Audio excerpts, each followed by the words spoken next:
John, I guess, the thing is your sixth year, correct? And we've heard about the many injuries that you have dealt with. Can you just go through the list and, just how you've been able to recover and be able to play this year? Yeah, so I've had 5 surgeries in my time here. I had a stress fracture in my elbow my freshman year. Had surgery to fix that, and then I had another surgery right before I was supposed to leave and play summer ball to remove the hardware that I had put into my elbow. After this, I had a double hernia right before my junior year. I decided to play through it, ended up tearing my rotator cuff. Had that surgery a month later, had my double hernia fixed, and then I ended up fracturing my elbow again.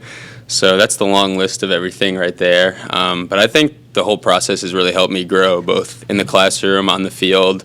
I've definitely learned a lot about myself, and that there's always people out there better than you. There's always people out there working harder than you, and you're never doing enough until you are healthy. And then once you realize that, there's still so much more to learn. So I think that's all helped me grow as a player. And on top of it, I think I could have definitely help some younger guys out, try to serve as a mentor when they're feeling something, when something's going wrong with them. I believe that I can give them advice to help in the best way possible, help them feel better about themselves, knowing that there's someone else who's gone through something that you have. So I think it's definitely been a growing process. I'm happy that I've been healthy for the last year and a half and hope to keep it that way. Was there any, I'm sorry, John. How does how'd you fracture your elbow? I can understand all the other ones. How'd you fracture your elbow? Pitched a lot in high school, probably too much. Pitching injury, you didn't get hit by a ball or anything like that? No fall or anything like that. It's something that usually they said comes from overuse and takes time to build up, or falling and fracturing it. But it had nothing to do with that.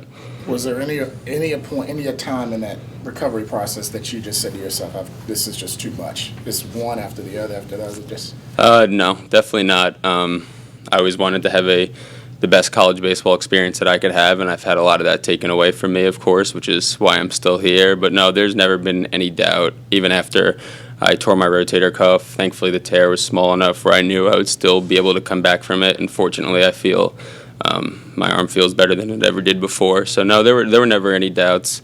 I've tried to remain as positive as possible through the whole process. There's been very difficult times, but I never doubted coming back. And then, fortunately, Coach Woodson gave me the opportunity to try to hit again. So even though there was a long time off from that, there were definitely never any doubts. You'll play both ways this year, or no? Yes, sir. What will you start, or can you start playing some third base? Can you also start on the mound, or you just come in relief? Probably just relief.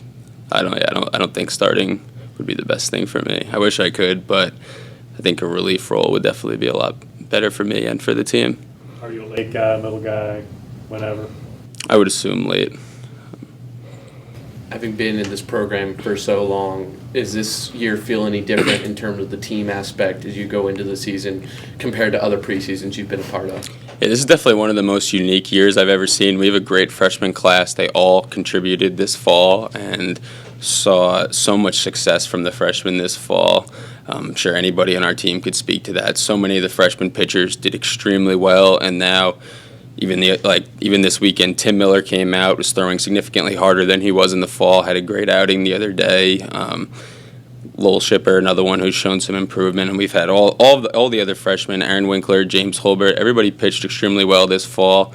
Justin Cook slid right in and I think filled his brother's footsteps on the other side of the ball, obviously at third base. He did an outstanding job this fall, and we hope to have him healthy. But yeah, I think the freshmen will play an extremely big role, and they're a reason why I think this fall was definitely different, and we hope to see that this spring. DJ, go ahead. Question for both of you guys. DJ, I'll start with you. When you look at the schedule comes out, and your very first game is against the defending national champions at their place. Yeah. Kind of give me an idea of the reaction and kind of maybe just how that's kind of spurred on a successful offseason for you. Yeah, well, at first we knew that we were opening up at the Coastal Carolina tournament. We weren't sure if we were going to be playing Coastal our first game or later on in the weekend. And when we found out that we would be opening up very first game of the season against Coastal Carolina, we were ecstatic. We couldn't even hold in how excited we were. We were telling everybody, telling our family members. At first, we weren't necessarily allowed to post on social media just because the schedule hadn't come out, but we were definitely super excited about it. And even still, that excitement still is apparent in the locker room, apparent on the field, and we're just ready to get going. John, are you equally excited to face the defending national champions in your first game this year? Yeah, I mean, I've never played in front of, I'm sure, as many people that we will that first game, so it's going to be an experience that I'm sure we will never forget. So just got to get off to a great start and contain our excitement as much as possible, but it's definitely going to be a mix of emotions the first game, and whatever ceremonies I'm sure they'll do or any announcements of them winning the College World Series last year is something that'll just be great for all of us to be a part of. DJ, when you look at last season, missing out on the Atlantic tournament and kind of this season just being a difficult stretch there, how much has that motivated you guys in this offseason? You said, or they said you were a captain now. What have you done to maybe inspire these younger guys and some of these teammates to realize we want to get back to an NCAA tournament, we want to get back to the Atlantic tournament? Yeah, definitely. I mean, obviously at the end of the last season, we were disappointed. We knew that we were a better team than how we ended up. But I always tell the guys, like, for every one guy that we lost last year, we brought in 2 guys to replace them.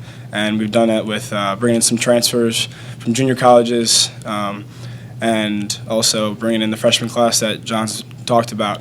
I think the depth that we have and the energy that we have in the locker room, on the field, has been unmatched by any team that we've ever had here before. So I think the will to win is also there. I think we're going to come out and surprise a lot of people. And I think that an A-10 tournament is something that we're definitely planning on being a part of. And I mean, we're striving to win the A-10 tournament, not just to be there. So, yeah. How old are you, Jonathan? I'm 23. Flyer. I'm 23. I'll be 24 in April. Has the surgeries affected velocity or control or your ability to pitch or how fast you throw? It's a good question. I'm not entirely sure. I feel like I'm stronger than before. There's been no pain or anything aside from that, but I think my control has definitely gotten better. I had a chance to pitch in some warmer weather this summer, and I think that's something that definitely helped with my confidence, and I've felt more accurate than before. I don't think I've lost any velocity. I think it's definitely back to where it used to be, so I guess we'll find out soon. DJ, when you see a guy like Jonathan deal with, adversity like this and able to respond the way that he has, what does that do for you and the rest of the guys? Yeah, I mean, John said it. John doesn't just hope to serve as a mentor. He is a mentor to a lot of us. I mean, I've suffered with my fair share of injuries since I've been here, and having John as a mentor who, I mean, you asked the question if he ever doubted whether or not he could come back. The answer was an immediate no. And that's not an easy thing to deal with and an easy thing to do. So seeing him go through what he's gone through and having him still be around has been a huge part of not just the injured players on our team and not just myself, but I think as the team chemistry and the team as a whole.